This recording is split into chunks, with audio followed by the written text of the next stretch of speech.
Olá, gente! Mais uma vez aqui o Pod Lopes dando continuidade a esse tema muito interessante, né? Eu sou, na realidade, um defensor da causa autista, né? Eu sou, como é que chama? Um simpático, né? Simpático, um ativista. Um ativista, agora queira... eu sou simpático, vou passar a ser ativista também. Vamos dizer que essa seja a segunda aula, então, com Léo Salomão. Ele é um professor, escritor, né? Defensor da causa, né, autista, né? E nós o recebemos aqui há uma ou duas semanas atrás para o que eu chamei de uma aula, né? E realmente foi uma aula, né? Nós falamos aqui da condição, da descoberta, da experiência dele, da sociedade, como que a escola trata isso, como nós cidadãos podemos nos educar. Ele inclusive falou da condição da educação, né? Educar e instrução. Instruir, tá? É diferente, são duas situações totalmente diferentes. Você pode ser instruído em matemática, mas você não está sendo educado em matemática, né? É diferente. Então, é uma união entre escola, entre sociedade. A gente falou de educar, né? Como é que eu posso educar se eu não receber educação? Enfim, hoje nós vamos para a segunda aula, vamos discorrer aí sobre vários assuntos e dos principais, um pouco de esperança, de filosofia, de poesia, e do primeiro livro do Léo, porque ele é autor também, né? Ele, como eu falei, escritor, né? De um livro, né? E ele está já escrevendo, né? Está prestes a lançar um segundo livro, né? E eu gostaria que então, Léo, você já falasse aí dessa tua primeira obra aí, que era usada inclusive na rede pública, né? Sim, sim. Primeiro eu queria agradecer de novo o espaço de fala. Eu acho sempre muito interessante eu ter esse momento de fala, de poder compartilhar um pouco daquilo que eu sei ou aquilo que eu sou também, né? E mencionando especificamente o meu primeiro livro. O primeiro livro se chama Pequena Nuvem, Cartas de um Jovem Professor Autista. O lançamento foi algo assim muito grandioso, não tinha a menor ideia que seria da forma como foi. E como nasceu a ideia desse livro, do Pequena Nuvem? Então, o que aconteceu? E eu sou muito hiperfocado nos assuntos que eu estudo, né? Muito, sim, eu sou meio obcecado. E um dos primeiros assuntos mais profundos que eu estudei foi a Bíblia. Eu fiquei apaixonado pela Bíblia quando eu conheci, li demais. E tem uma passagem do profeta Elias que já não chovia há alguns anos na região que ele estava, e ele viu uma pequena nuvem. E ele olhou para todo mundo e falou, gente, sai correndo porque vai cair uma chuva... Torrencial. Torrencial. E todo mundo para. Proporções apocalípticas. E ele viu uma pequena nuvem. Ele viu uma pequena nuvem, aquilo foi suficiente para isso. E a minha ideia do meu livro era essa. Dos meus textos, era que eles fossem uma pequena nuvem, que é algo pequeno que representasse algo grandioso que viria para a sociedade. Então, o título Pequena Nuvem é por causa disso. Cartas de um Jovem Professor Autista, ele significa... Por que Cartas de um Jovem Professor Autista? Porque, como eu ando sempre com meus cadernos escrevendo, eu escrevo cartas para as pessoas às vezes. Por exemplo, tem cartas para minha mãe, tem cartas para os meus professores, pessoas específicas, cartas sobre amor, e isso está no meu caderno. Aí, essas cartas têm anotações soltas, tem textos, eu juntei tudo e coloquei no Pequena Nuvem. E hoje, por exemplo, o livro está sendo utilizado em algumas escolas pelos professores de literatura, para trabalho com os alunos, para abordar temáticas sobre amor, respeito, inclusão, política, que tem tudo isso no livro, filosofia. Perfeito. Então, eu estou acompanhando um pouco ainda o desenvolvimento dessa minha primeira obra. Sim, é legal, você falou que livro mesmo que falou da nuvem? Livro da Bíblia? Da Bíblia, isso, essa referência do profeta Elias. É o profeta Elias. Isso tem um pouco a ver com a fé também, né? Eu já ouvi alguma coisa, né? Que alguém conclamou as pessoas a terem fé, a acreditarem, né? É uma situação que também parecia que não chovia há muitos anos. E aí ele cravou assim, amanhã irá chover. Tenham fé que amanhã vai chover. Sim, então eu quero que todos venham para cá, mas amanhã vai chover. Só que aí as pessoas apareceram lá e ele percebeu uma coisa. As pessoas, você acredita que vai chover? Eu acredito. Você acredita? A doninha ali, a criança, todo mundo estava acreditando, né? Dizendo que tinha fé que ia chover, mas não, da boca para fora. Mas cadê o guarda-chuva? Vocês não trouxeram o guarda-chuva? Então vocês não estão acreditando que vai chover. Essa fé não é tão real. É uma historinha mais ou menos, mas é uma historinha interessante essa, né? De você acreditar mesmo na fé, né, cara? Um negócio louco. Acreditar e ter fé, de fato, que aquilo vai acontecer. Que vai haver uma transformação, né? Mas qual que é a mensagem central, então, desse seu livro? É uma expressão de um indivíduo com uma condição neurológica, Sim. com um indivíduo com uma deficiência, tentando ter uma vida boa. Sim. Então você vai lidar, por exemplo, com o meu primeiro texto, chama Lembre-se. Esse primeiro texto, ele começa assim: você não é um esquisito, você não é um rejeitado, você não é um atrapalhado. Existem pessoas que te amam, existem pessoas que querem te acolher, pessoas que querem te proteger. Então você vai lidar com o indivíduo tentando se expressar de uma forma muito sensível, mas muito brutal também. Então a mensagem central do texto, o que eu te falaria é esperança. E como eu expresso a esperança? Dessa forma, expressando de fato quem eu sou. Então essa sensibilidade muito grande, que é uma característica da minha condição, especificamente minha, ter essa sensibilidade muito grande. Para mim o mundo me afeta demais. Barulho, cheiro, tudo isso, sim, tradicional, mas internamente também as minhas próprias emoções me afetam demais. Quando eu tô feliz, fico demais. Quando eu tô triste, fico demais. Perfeito. Quando eu tô com raiva, fico demais. Sim. Essas reações são muito brutais e isso eu consegui transcrever em textos, que virou o Pequeno Nuvem. Meio que a justa medida aristotélica, vamos dizer assim. Nossa, aí você foi perfeito. Aí... Mas você tem consciência disso, né, Léo? Isso é a coisa mais delícia que tem no mundo, porque se o cidadão tem consciência da condição dele, o tratamento, a cura é muito mais fácil, né? Se o cara ele é alcoólatra, só que eu não sou alcoólatra, não, eu só tomo 10 garrafas de cerveja por dia, 3 pinga, não sei o que lá, mas eu não sou alcoólatra, não sou alcoólatra. Estou falando de alguém, né? Eu não tomo essas coisas, não. Mas se você assumir aquela condição, você vai buscar a cura, aí é a esperança. Uma das maiores belezas do ser humano é o reconhecimento de fato de quem você é. Sim, perfeito. Porque tem até uma frase que eu acho que é do Edgar Allan Poe, que ele fala o seguinte, não sei se é dele, mas a vida é um baile de máscaras. E eu acho que eu esqueci de trazer a minha. Que beleza. Porque se a gente for para a sociedade, parece que tá todo mundo fingindo. Fingindo. E uma das coisas que até é interessante na minha terapia, que eu pergunto para você, tá tudo bem? E quando eu tava mal e as pessoas me perguntavam, eu falava, tá tudo péssimo, meu dia tá horrível. E todo mundo ficava me olhando assim, eu fui por essa sinceridade. Porque as pessoas, eu tô te perguntando, mas eu nem quero saber se você tá bem de verdade. Eu tô te dando um bom dia, mas eu quero que você exploda. Isso acontece na nossa sociedade, nessa nossa socialização. É uma convenção social, como outras qualquer, de ir à missa, ir ao templo, ao culto, ir ao supermercado. Supermercado é necessidade, né? Mas tem outras coisas, né? Um casamento, por exemplo, tudo compromisso social. Mas eu ficava pensando que, nossa, parece que tá todo mundo fingindo e eu não sei fingir. Entendi. E pra mim, a minha vida acabou se tornando isso. Até um exemplo ainda mais prático, olha que interessante. Eu me lembro que quando eu me tornei professor, e eu era todo estudado, assim, cada palavra minha era estudada milimetricamente que eu ia falar. Eu chegava na sala dos professores e falava, bom dia, bom dia, bom dia, bom dia. Uma professora falou assim, nossa, você tá arrumado hoje. Bom dia, tudo bem com você? Como foi seu final de semana? Nossa, aquilo destruiu a minha vida. O que eu ia responder para aquela pessoa? Aquilo colapsou a minha existência de uma forma que eu saí correndo. Aí eu fui para terapia e faz treino de habilidades sociais. Isso aconteceu comigo. Dentre outras coisas, né? Sim.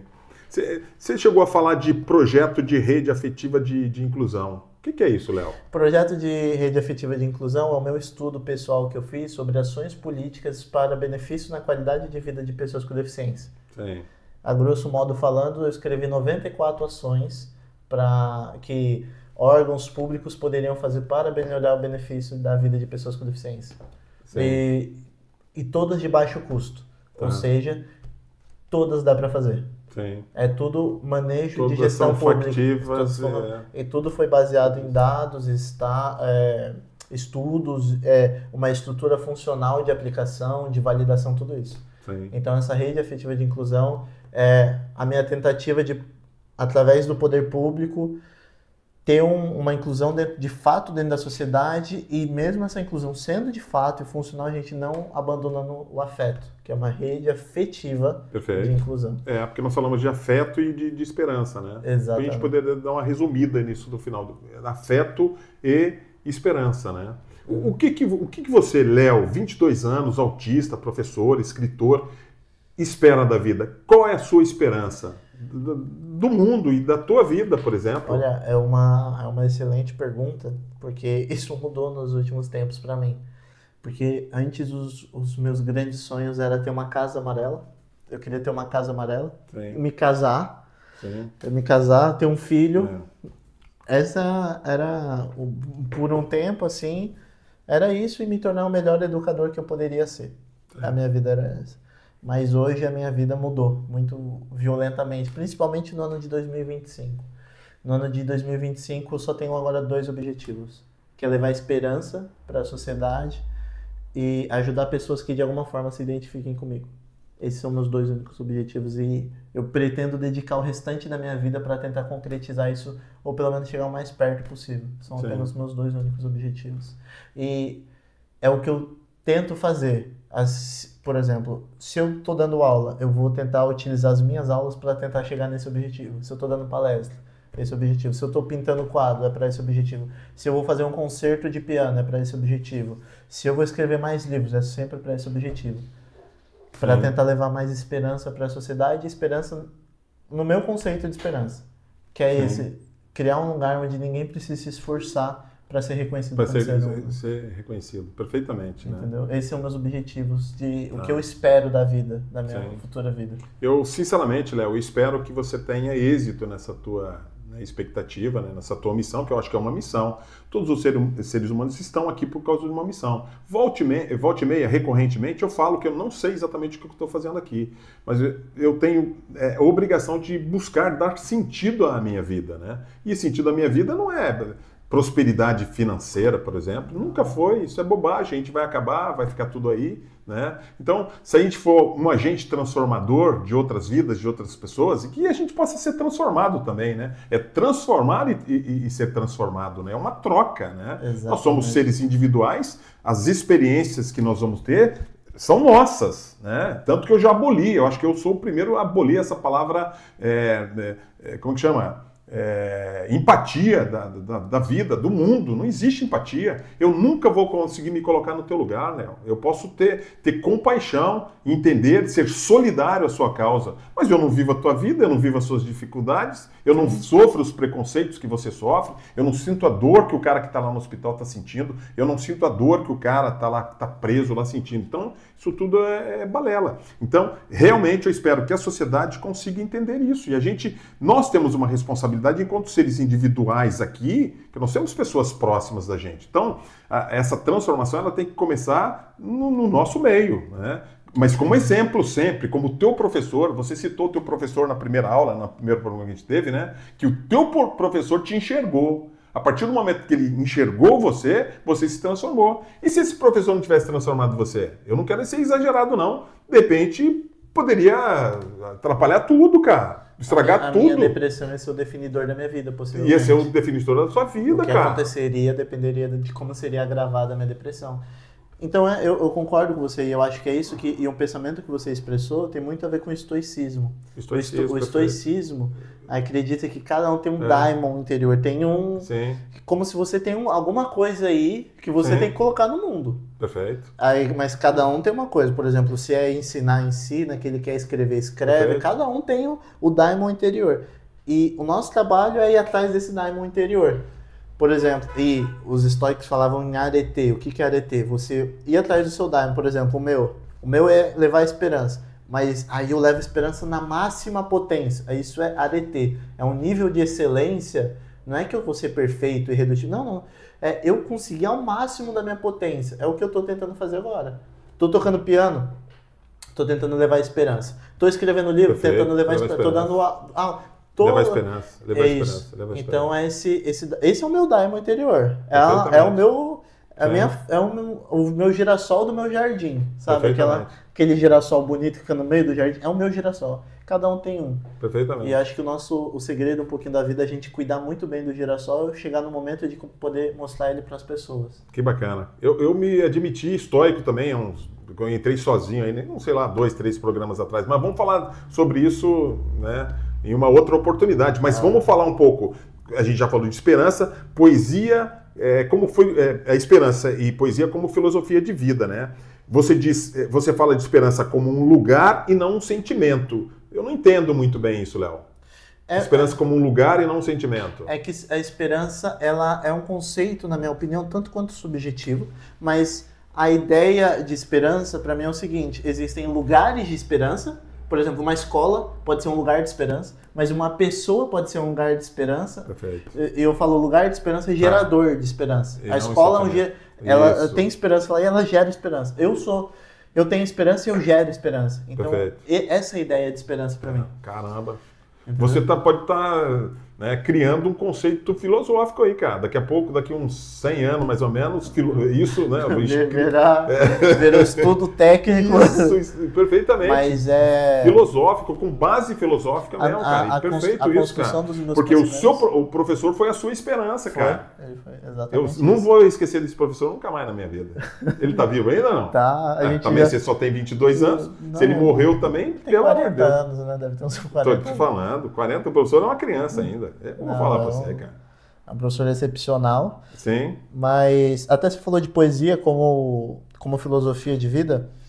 Até no meu segundo livro eu abordo um pouco dessa questão. Tem até um discurso interessante sobre poesia. Que poesia, pra mim, não é... A gente fala poesia. Poesia já é aquela estrutura literária com rimas. Também é. Mas a gente associa muito mais a poema pra ficar mais claro pra gente. Mas poesia, pra mim, é qualquer expressão de arte. E arte é a definição quase de subjetividade, que quase qualquer pessoa hoje define o que é arte. Talvez a arte moderna ela tenha desconstruído um pouco essa modalidade, essa fração, essa coisa meio que matemática, né? Exatamente. E para mim, o que é esse sentido poético do ser humano? Poesia é você transcender a própria natureza. O que significa? Se você pensar dentro da minha condição, da minha deficiência, pensar nas minhas limitações, pensar na condição financeira da qual eu nasci, no lugar onde eu nasci. Perfeito. Dificilmente eu me tornaria um escritor, um professor, um palestrante, um pintor e um pianista. Sim. Dificilmente. Tá, você não é uma regra, você é uma exceção. Então, o que aconteceu? Eu vivi uma vida poética. Eu transpus a natureza que me foi dada.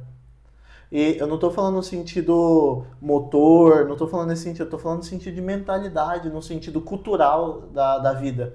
Sim. Então, para mim, poesia é isso. Eu não consigo me limitar à vida que as pessoas tentam me impor. Perfeito. Então, para mim, poesia, a gente vai chegar nesse ponto assim, de discussão. Poesia é libertação, cara. É libertação. É uma independência, é uma ótima grito. Definição. Libertação, um grito de independência, cara. Exatamente. Não tem outra. Vamos falar agora. Você me sugeriu no primeiro programa ainda, né? Só que os temas são tão interessantes, eles explodem, assim, porque eles têm um conteúdo. Quer dizer, eu vou falar para você. É história, filosofia, ciência, até religião, inclusive. A história ela é muito rica, né? Então, tem vários personagens aí marcantes na realidade, mas vamos falar de pelo menos dois. Você se referiu a eles, eu acho dois personagens extremamente interessantes e que marcaram uma geração inteira, né? Que é Van Gogh e Nietzsche, tá? Van Gogh na arte, né, na pintura, e o Nietzsche na filosofia, né, e na educação. Porque eles têm é um paralelo muito interessante, né? Eles têm uma característica de vida, alguns pontos muito parecidos, né? Sim. E você está falando sobre Van Gogh e Nietzsche e me encanta só de falar o nome deles, por quê? Porque eu sou perdidamente apaixonado pelos dois. Sim. E até um fato curioso que os dois tiveram um colapso mental no mesmo ano, se não me engano, 1889. E que eles tiveram um colapso mental. Eles não se conheciam, não se cruzaram, mas tiveram um colapso mental no mesmo ano. E por que eu gosto tanto do Van Gogh? Porque eu acho que o Van Gogh ele viveu uma vida poética. Para a condição dele, para o lugar onde ele estava, ele viveu uma vida muito que ultrapassava a natureza da qual foi imposta a ele, né? E por que o Van Gogh? O Van Gogh ele alcançou um nível de expressão de quem ele era através da arte que eu acho que nenhum ser humano, poucos seres humanos conseguiram chegar perto. Sim. Ele conseguiu se expressar tão bem na arte dele perfeito. Que ali ele existia com uma violência que era uma beleza, quase retocável. Porque ele produzia feito um louco, né? Então o mundo do Van Gogh era o mundo da arte, era a pintura, cara. Sim. Eu acho que ele não se entendia, ele tinha uma certa loucura ali, né? Tinha uns problemas psiquiátricos fortes ali, né, cara? As pessoas não entendiam ele. As pessoas jogavam ele na época que ele morava em Arles. Falavam que é o doido ruivo, né? O louco Isso, ruivo, doido ruivo, cara. Doido ruivo. Faziam baixo assinado para expulsar ele dos lugares e tudo mais. Mas o Van Gogh me encantou por causa dessa questão de expressão. Que ele conseguiu se expressar e eu acho que eu entendi uma beleza na obra dele excepcional. Em algum momento da minha vida, eu tive essa dificuldade de expressão. Eu não, óbvio que eu não tive o dom e a qualidade que ele tem de se expressar como ele conseguiu. Mas eu entendi aquele momento dele como um parecido com o que eu tive. Eu quero me expressar, mas não consigo. E mesmo conseguindo falar, eu sinto que eu não consigo me expressar. É uma estranha sensação. Tá. Então, agora tem um ponto central disso daí que eu já levantei, inclusive, né? O que a sociedade, o Van Gogh foi um cara excluído da sociedade, cara. Sim, sim. Né? Van Gogh só vendeu, ele produzia feito louco. Eu não sei quantas obras ele mais de 900, acho. 1000, vamos arredondar. Muito. 1000, ele só vendeu uma. Tinha problema financeiro, tinha problema de relacionamento grave pra caramba, tinha problema psiquiátrico, era, né, extremamente relegado da sociedade, né? Vivia às margens da sociedade. As pessoas queriam, né? Sim. Então era o louco Van Gogh, né? Isso ele era um excluído ali. Né? O mesmo cidadão que paga 2, 3, 4 milhões de dólares num quadro de Van Gogh hoje é o mesmo cara que excluiu Van Gogh, que discriminou Van Gogh, cara. Aí você foi perfeito, porque é o seguinte, um dos primeiros trabalhos escritos mais bem elaborados que eu fiz, eu tinha 18 anos, eu coloquei uma frase de uma música do Emicida. Ele coloca assim: estamos matando Aristóteles pretos. Assim, perfeito. Quantos Van Goghs nós estamos excluindo da nossa sociedade? Eita. Quantos Aristóteles a gente está jogando fora na sociedade porque a gente está achando ele de louco porque tem crise? Perfeito. Esse aqui é porque ele tem 2 laudos. Esse aqui é porque ele não vem de uma família adequada. Esse aqui é pelo caso da cor de pele. Esses caras, eles poderiam ter sido Van Goghs, Nietzsches, Aristóteles, homens de uma beleza de existência tão grande que marcaria gerações. Perfeito. Imagina, então, é interessante você falar isso porque a gente pensa quantos Aristóteles nós não estamos matando. E eu vou ser mais cruel ainda, quantos Jesus Cristos nós não estamos matando, cara. Então. Jesus Cristo não estaria facilmente vivo hoje, não. Sabe por quê? Sabe por quê, né? Jesus Cristo não estaria necessariamente numa igreja, ele estaria no prostíbulo, ele estaria no botequim, ele estaria na Cracolândia, tá? Na zona de baixo meretrício, ele estaria na cadeia. Cadeia, eu não estou falando necessariamente preso, mas ele estaria na cadeia, cara. Jesus Cristo era subversivo. Ele seria julgado dessa forma. Seria julgado dessa forma. Porque na época ele socialista. Ele foi atrás das piores pessoas, dos piores lugares. Perfeitamente. Os religiosos julgavam ele, né? Perfeitamente. O versículo você senta com publicanos. Publicanos isso. Eram os cobradores de impostos. Ele julgava como os políticos, ladrões. Você senta com publicanos e pecadores. Pecadores, perfeito. Né? Quem que é? É interessante que virou quase um ditado judaico na época, assim, para falar de Jesus, que é: quem é esse beberrão que senta com publicanos e pecadores? Imagina Jesus Cristo hoje, né? Ele viria de um lugar que ninguém valoriza. Sim. Ele estaria em lugares que as pessoas ignoram ou excluem da sociedade e pregaria com tanta potência de resistência que seria quase impossível calar ele. Perfeito. E a gente ia ver ele em qualquer lugar, eu acho. Perfeito. Mas ele não seria entendido hoje de forma alguma. Ele seria crucificado, ele seria julgado, talvez nem julgado, acho que ele seria condenado sumariamente, como foi mais ou menos naquela época, cara. É o que, se eu não me engano, o Heráclito falou, né? Não sei se foi ele, mas ele falou: se viesse um homem genuinamente justo e honesto, nós penduraríamos ele no madeiro. Isso foi antes de Jesus vir. Que coisa, né? Perfeitamente. Foi o que ocorreu, né? Se Jesus viesse, nós o penduraríamos no madeiro. Isso aí. Mas continuando, vamos falar de Nietzsche. A gente falou de Van Gogh, falou de todos esses, né? E Nietzsche também é quase que um paralelo. Eles viveram no mesmo século, né? Século XIX. E Nietzsche era um cidadão de extrema inteligência, na realidade, né? E na realidade, ele cunhou aquele termo, né? Da morte de Deus, né? No livro Gaia Ciência, né? Sim. E Nietzsche era tão inteligente que ele era professor, com 24 anos, ele já era professor de filologia, né? na Universidade de Basileia, que era pouquíssimo provável. Ele só teria 2 anos a mais do que você e já era professor da Universidade de Basileia. E ele teve essa crise, né? Você falou, como é que chama? Colapso mental, assim, já há uns 10 anos para morrer. Porque ele era um cidadão totalmente à frente também, né, do tempo dele, era um cidadão louco também. O Nietzsche ele tinha um pensamento muito ímpar, né? Sim. Enquanto todo mundo dava a mesma aula, do mesmo jeito, sobre os mesmos... Ele pegava o mesmo tema e construía de uma forma que todo mundo ficava, peraí. Sim. Que eu gosto muito do... Você falou, né, que ele teve um colapso mental, como eu havia mencionado. É até curioso que... Aquela história que ele abraçou o cavalo e caiu no chão, né? Que ele viu um homem batendo no cavalo, aí ele abraça em Turim o cavalo e ele fica 10 anos em estado vegetativo. Perfeito, exatamente. Cuidado um pouco pela mãe, depois pela irmã, talvez, no final da vida, né? Então tem essa ideia, acho que o cavalo estava sendo espancado, né? Ele abraçou o cavalo, né? Isso, o que se fala hoje em dia é isso. Mas tem um conceito do Nietzsche que para mim é transcendental. Eu acho que poucos seres humanos conseguiam construir uma ideia como ele construiu sobre amor fati, né? O amor aos fatos da vida. Porque, igual você falou, ele criticava muito a existência de Deus e as pessoas que acreditavam em Deus. Perfeito. Porque ele falava que eram pessoas nihilistas. Porque o niilista, ele abre mão da vida presente pela vida futura. A grosso modo, bem a grosso modo falando. Ele abre mão da vida, por exemplo, o que o cristão pensa? O cristão é o maior exemplo disso.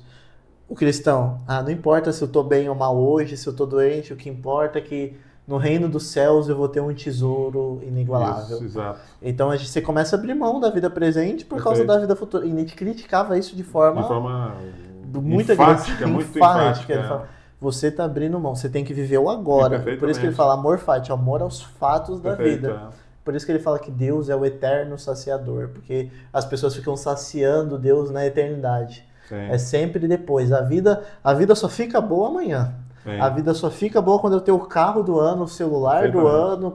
E Nietzsche criticava isso de uma forma, claro que da época dele, da construção dele, mas Nietzsche, e esse pensamento ele é fantástico, cara.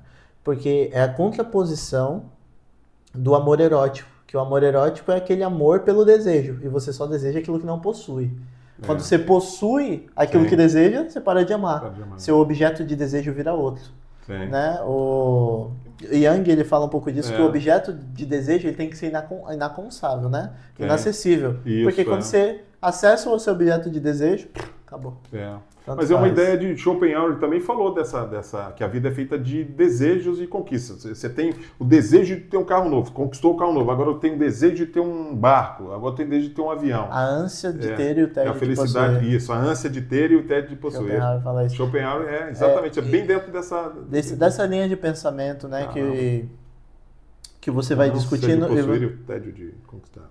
Aí você vai lidando com isso, né, aí o Nietzsche ele vem na contraposição desse pensamento. Todo mundo falava assim, você vive nisso, a ânsia de ter e o tédio de possuir. Eu quero essa caneca, mas quando eu tenho, eu tô entediado com a caneca. Mas a gente fala, a vida ela tem que ser boa pelo que ela tá acontecendo. Pelo que ela tá acontecendo. Né? Perfeito. E o Nietzsche ele não mascarava os fatos da vida, se eu tô doente, isso. E a gente pode estender esse pensamento para uma situação do Freud, que é interessante. Que o Freud estava acompanhando um paciente numa situação da depressão, um estágio meio suicida, assim, que ele estava falando. E o paciente estava reclamando com o Freud, né? A minha vida é ruim, eu tô doente, minha mulher me traiu, eu tô sem dinheiro, minha mãe isso. E começou a falar tudo isso. Eu posso ficar doente amanhã, mais doente, eu posso ficar ainda mais sem dinheiro. Eu vou acabar com a minha vida. Aí o Freud falou assim, cara, eu posso falar um negócio com você sobre a vida? Concordo com você. A vida é ruim, é injusta, as pessoas, você pode ficar doente, mas eu só não entendi o motivo para você tirar a sua própria vida. Né? Porque era isso, é você encarar a vida como ela é. E tentar encontrar um encantamento na vida que você possui.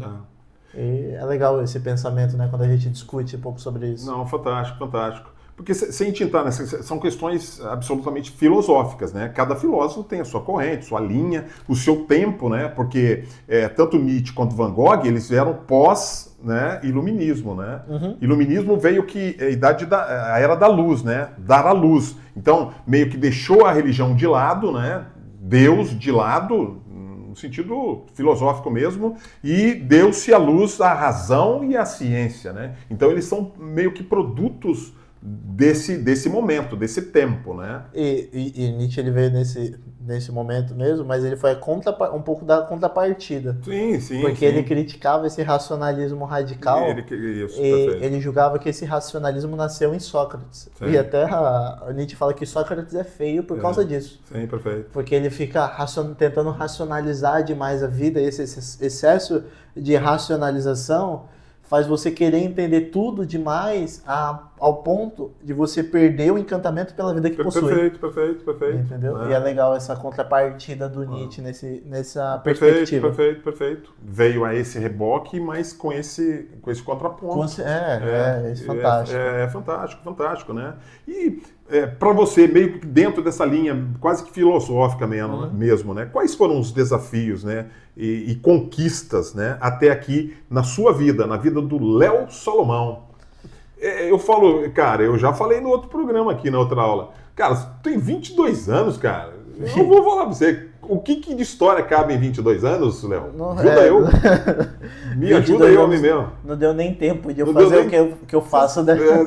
Não dá, cara. Não dá. Você saiu das fraldas desse dia, cara. Já saí da fralda com o livro. Com o livro na do Nietzsche, já não dá tempo de... Pô, tu fez citações aí que eu fico impressionado, cara. A gente não falou do super-homem de Nietzsche, não falou de... E olha que o conceito de super-homem de Nietzsche era a temática central das minhas primeiras palestras. Né? Que beleza, né? Que era o humano que conseguia se sobressair. Basicamente o meu conceito de poesia. Perfeito. É o conceito do Nietzsche de super-homem. Então vamos lá, vamos falar de Léo Salomão agora. Esquecer Nietzsche e Van Gogh, cara. Então, o que é interessante é... A minha vida é esperança. A minha vida é uma carta sobre esperança. Se você me conhecer, é uma mensagem para a sociedade sobre esperança. Que eu vim de um lugar onde não tinha muita projeção, não tinha uma construção muito grande do que o que eu poderia me tornar. Sim. Eu tenho uma condição, eu tenho uma deficiência que vai me afetar a minha vida toda. Vai me afetar. Eu posso diminuir a minha quantidade de crises, a intensidade, mas eu vou ter crise a vida toda. Eu vou ser sensível para o mundo, não vai ser ontem nem hoje, vai ser amanhã e depois até a minha vida acabar. Então eu vim desse lugar, desse indivíduo. E o que aconteceu? Eu tentei ao máximo, através da esperança, conseguir viver a vida que eu quero viver. Então, o que eu poderia falar especificamente sobre mim? Eu sou uma mensagem para mim mesmo e para o mundo sobre esperança. Que a vida ela é boa. E por que ela é boa? Porque ela é o que ela é. Eu posso falar, hoje eu não tenho crise, hoje meu sono está regulado, minha alimentação está boa. Mas amanhã tudo isso pode ser o inverso. Perfeito. Você tem um controle momentâneo sobre essas Exatamente. E eu ocorrências. Penso em tentar encontrar sempre encantamento na vida que eu possuo. Perfeito. Eu posso ter dinheiro hoje, amanhã eu não tenho, mas eu tento encontrar beleza nisso. Tá. Eu acho que a minha vida é básica, a grosso modo, se eu fosse falar, a minha vida é isso, é encontrar beleza nesses momentos. Tá. Tentar tornar as coisas um pouco mais bonitas. Tá. Você se declarou cristão, Léo. Sim. Você espera o quê? Pós-vida, por exemplo. Aí... Esperança já ficou bem claro aqui o que você é, né? Interessante falar sobre isso, porque o meu cristianismo, ele é bem... Não é que ele é diferente, mas... Talvez o meu cristianismo seja diferente também, porque o Jesus Cristo que eu acredito não é de meia dúzia aí de pastores, bispos, padres. O meu cristianismo, eu acho que Jesus Cristo é o maior homem que já existiu. Eu acho que ele é o maior homem que já existiu e eu acho que ele ensinou alguma coisa que... Não sei se por alguns bons milênios a gente vai conseguir aprender o que ele ensinou na sua competência integral. Por que eu falo isso? Eu acho que eu acho que Jesus falaria pra gente viver a vida hoje. Não ficar lutando apenas pela vida futura. É claro que ele falou sobre o reino dos céus, ele falou sobre tudo isso. Mas ele falou, você tem que amar o seu irmão. E você não ama seu irmão Ele não falou assim, se prepara para amar o seu irmão. Ele não falou, se prepara para doar, se prepara para se esforçar. Não. Ele falou, doa. E quando você doa, a utilização do verbo é agora. Perfeito. Se for doar, doa agora. Se for amar, ama agora. Sim. Se for escrever, escreve agora. Eu acho que ele ia falar assim, seja uma boa pessoa, mas é para ser agora. É para ser agora. E ele ia, eu acho que ele fala incondicionalmente, assim, né? Eu vou ser uma boa pessoa quando eu tiver condição de dar alguma coisa. Ser boa pessoa, um abraço pode transformar a vida de uma pessoa. Eu acho que quando ele fala assim, né, no final do Evangelho de João, ele fez toda a obra dele, já havia ressuscitado, ide por todo mundo e pregar o Evangelho.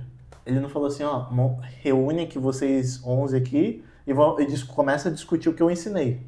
Não, ele fala, ide por todo mundo e pregai para todas as pessoas, para toda criatura, é pro outro.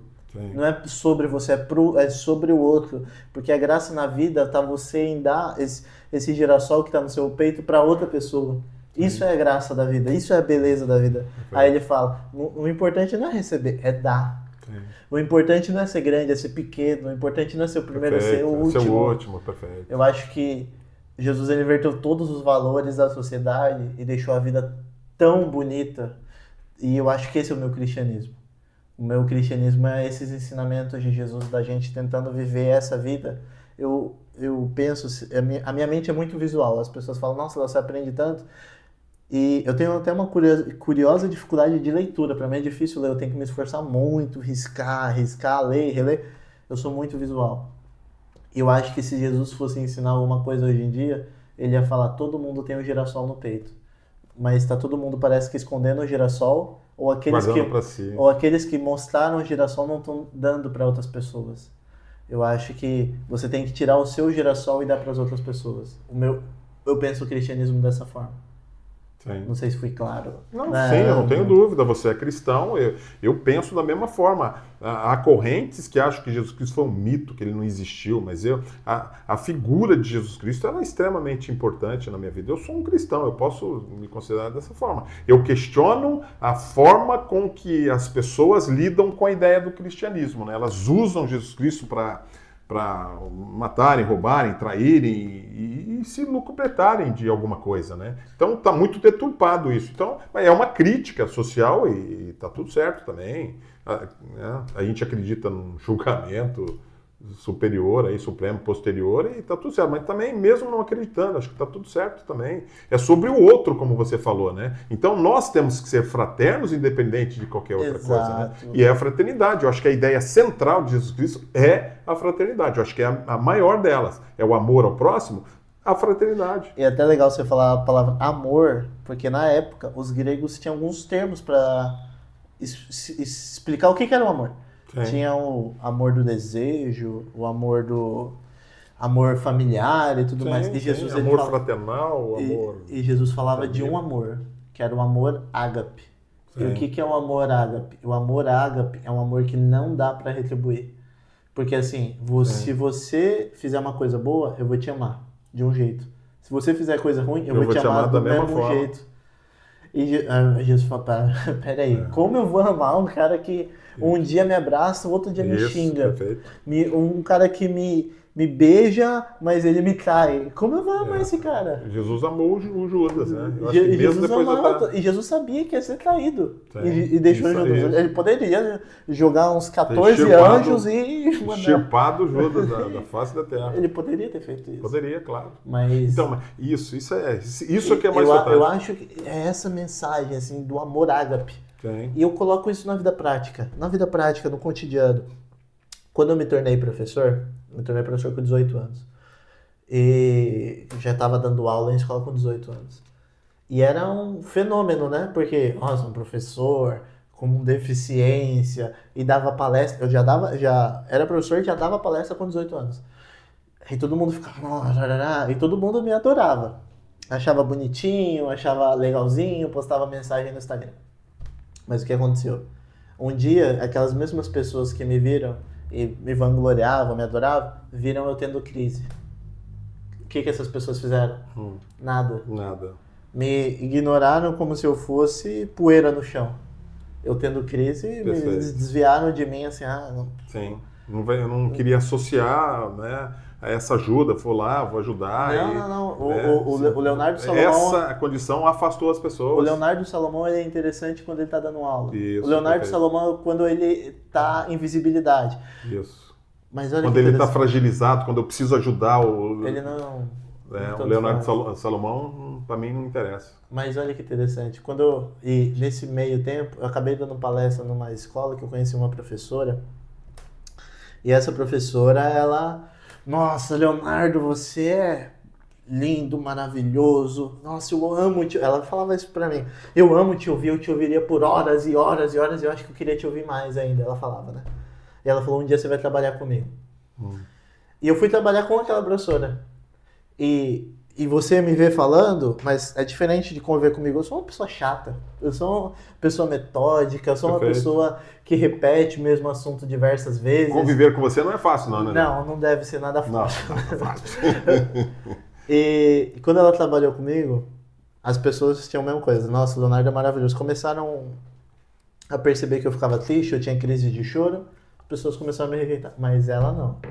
Ela sentava comigo e ela falava, nossa, você é chato, E ela falava pra mim, você é chato, hein, Leonardo? Sim. Mas ela não saía do meu lado. Sim.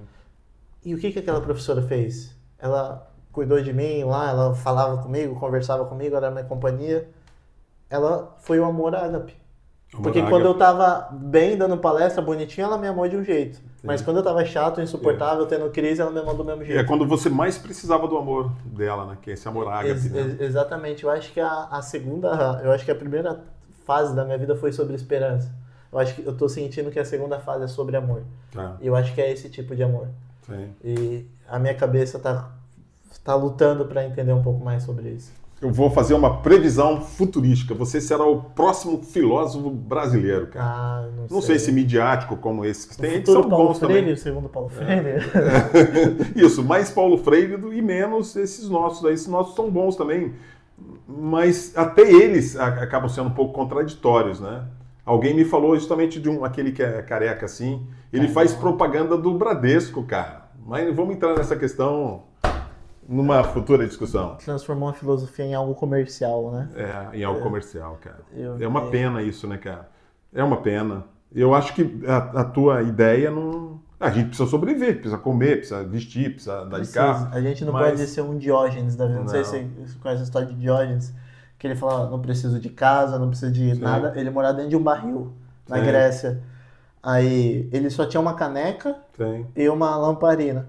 E ele foi lá num rio para beber água, né, lá onde as pessoas bebiam, e ele viu uma pessoa bebendo água com as mãos.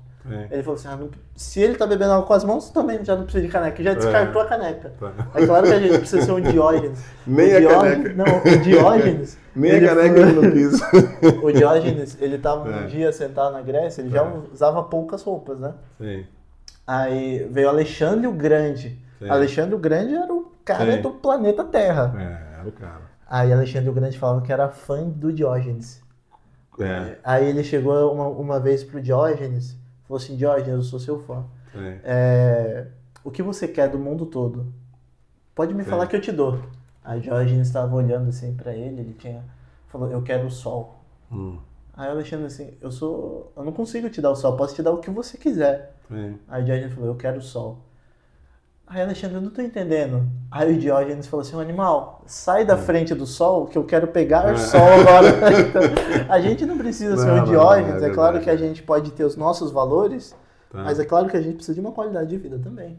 A gente precisa lutar para que todo mundo tenha um pouco de qualidade de vida. Perfeito, claro. É isso. Mas prazerzão recebê-lo mais uma vez aqui para essa segunda aula. Não foi outra coisa a não ser uma aula aí. Eu que agradeço filosofia, esse espaço, uma aula de vida, uma aula de esperança, principalmente uma aula de esperança e de fraternidade, de uma nova visão que a gente tem que mudar, cara. A gente não pode evoluir e se afastar da humanidade, cara. Isso está errado, está totalmente errado. Eu acho que é uma busca, é um caminho. Eu já falei em outros programas aqui que eu quero ser santo, mas é difícil pra caramba ser santo, né? O que é ser santo? É ser um cara apartado, um cara mais próximo de todas as boas virtudes. Santo tem eu não vou lembrar agora qual foi o santo que falou isso, que ele falou sobre a castidade.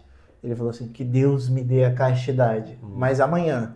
Hoje não. Porque ele pensou, É o contrário do que a gente conversou. Ele fala, Jesus falou, não, tem que ser agora. Como assim? Amanhã? Deus, mas tem que ser amanhã. Amanhã. Hoje não. Mas enfim. Porque eu vou me privar das benesses da vida. Vou deixar de locupletar dos prazeres da vida. Exato. Né? Então, o interessante, eu gosto de um filósofo que é da Igreja Católica. Eu acho que é o filósofo principal da Igreja Católica, é Santo Agostinho, né? Santo Agostinho, Tomás de Aquino. Isso, Tomás de Aquino, né? Tomás de Aquino é mais recente. Mas o Santo Agostinho é muito interessante, porque a gente meio que se identifica com ele, né? Porque ele foi se vou falar pervertido a palavra, mas ele né, bebeu, se aproveitou bem da vida e depois ele se transformou. Inclusive, ele se transformou em santo, né? Ele teve um professor dele, sabe como é o nome do professor de Santo Agostinho? Não vou me lembrar. Eu também esqueci, cara. Eu não me recordo. E a mãe dele era santa também, era Santo Ambrósio, cara. Olha só. Ambrósio, que era o mentor dele. Era Ambrósio, o professor de eu lembrei do nome Ambrósio, mas não tinha associado as informações. Era o professor dele. Aí ele gostava muito, porque ele tinha era professor de retórica, eu acho, lá, ele conversava bastante. Só que era interessante do Santo Agostinho, que era a ideia do crer, do ver para crer, na realidade, né? Era o contrário, era acreditar primeiro para depois você ver as coisas, né? E acreditar é meio que um dogma mesmo da igreja. É a reflexão tirada do momento de Jesus com Tomé, né? Sim. Que o Tomé é o incrédulo. Isso. Que tava todo mundo, ei, Jesus ressuscitou. Ei, Jesus ressuscitou. Aí ele falou, não, peraí. Eu só acredito se eu colocar o dedo em suas feridas. Para crer, né? Sim. Aí Jesus aparece e mostra, você fala, agora eu creio. Aí ele fala, felizes são aqueles que não viram e creram. Tá? Exatamente. Obrigado, cara. Obrigado mesmo por mais uma vez estar conosco, e eu quero recebê-lo em outras oportunidades. Você está escrevendo, né? Você está produzindo, você está preparando uma segunda publicação, um segundo livro, né? Um segundo trabalho, que a gente, acho que já discutiu nos bastidores aqui, que vai ser muito interessante, né? Porque o primeiro foram separados, eram alguns tópicos... É quase como o meu diário. O primeiro livro é o meu diário. Perfeito. O segundo livro já é uma construção de uma história um pouco mais fechada. Perfeito. Que eu tento abordar reflexões através de uma narrativa até um pouco mais instigante, por falar assim, sobre amor, sobre filosofia, sobre educação, sobre inclusão e sobre esperança. Sim. Então, o segundo livro, ele aborda a vida de um jovem filósofo rejeitado pela sociedade, mas era amado em palestras, em eventos, ele era amado, mas fora ele era um ser humano invisível. Sim. E o segundo livro vai abordar essas questões perfeitamente, né? De uma forma muito interessante. Isso. A gente pincelou todos esses assuntos aí, eu tenho certeza que será um excelente trabalho, como o primeiro, né? Claro. Né? Espero que seja, que como o primeiro agora ele está sendo utilizado em escolas. Perfeitamente. Para mim, eu fiquei fascinado por isso, vendo crianças lendo com seus pais, pessoas com deficiência lendo e me mandando mensagem, falando quando eu crescer eu quero ser igual a você. Esse é o melhor, isso. Você está sendo exemplo, você está tendo espelho. Você está sendo o que o professor foi para você no passado. Exatamente. Passado recente. Passado recente. Bem recente, né? Mas é o que eu escrevi no meu caderno, inclusive. Que eu torço para que os meus livros encontrem espaço e significado na sociedade. Perfeitamente. Que o Pequena Nuvem eu estou sentindo que está se encontrando e o próximo também torço para que aconteça. Já tem tema? Já tem título? O segundo? Nostradamus, a filosofia de um gato laranja. Meu Deus do céu. Cara. Eu vou falar, você é o nosso próximo filósofo, cara. Eu não tenho dúvida disso. Léo, obrigado pela tua presença. Eu que agradeço. Você quer falar mais alguma coisa? Não, eu acho que a gente conseguiu construir bem as ideias das quais nós discutimos. E talvez eu poderia finalizar, como a gente falou bastante de esperança, a esperança ela nos leva para vários lugares de pensamento, né? Mas para termos de fato esperança, eu acho que às vezes é enxergar a vida como se nós enxergássemos uma linda tapeçaria, mas a nós só é dada a competência de enxergar por trás. E quando nós olhamos uma tapeçaria por trás, nós vemos o quê? Tecidos rasgados, fios esfarrapados. Perfeito. Nós não conseguimos imaginar a beleza que está do outro lado. Perfeito. Eu acho que às vezes ter uma vida de esperança é um pouquinho disso também. Perfeitamente. A gente pensar que do outro lado tem uma beleza quase inexplicável, que nos aguarda através da resiliência e da perseverança de viver a nossa vida, que nos pertença. Sim. Eu acho que é isso. Perfeito. Esperança é um lugar, não é um sentimento. Exatamente. Porque aquele lugar lá, embora você esteja vendo o tapete às avessas, é um lugar, é importante lá também. Exatamente. Cara. O varal que está segurando esse tapete, os fios que teceram esse tapete, que aparece é a beleza do que está ali, né? É o que a gente compra, né? Mas e a base da coisa? Exatamente. Obrigado, Léo. Grande abraço. Eu agradeço. Obrigado, gente. Obrigado aí pela audiência. E não vou nem pedir para curtirem, para compartilhar. Está na mão de vocês. Um grande abraço. Até o próximo Pod Lopes.